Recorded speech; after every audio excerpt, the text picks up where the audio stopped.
Assalamualaikum warahmatullahi wabarakatuh dan salam koperasi.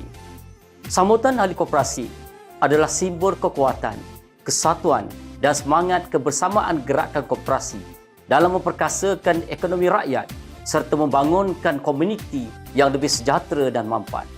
Gerakan koperasi telah membuktikan bahawa melalui semangat berkoperasi, semangat kerjasama, saling bantu-membantu dan manfaat bersama, koperasi mampu menjadi pemacu penting kepada pembangunan sosioekonomi negara. Bukan sahaja memberi nilai kepada anggota, malah turut membuka peluang, memperkukuhkan komuniti dan meningkatkan kesejahteraan masyarakat secara menyeluruh.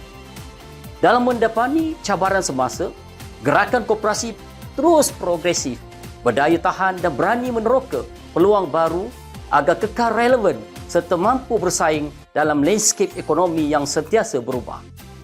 Semoga sambutan Hari Koperasi kali ini menjadi pemangkin untuk kita terus memperkukuhkan perpaduan, memperluaskan kerjasama dan mengangkat gerakan koperasi ke tahap yang lebih cemerlang demi masa depan yang lebih mampan dan inklusif.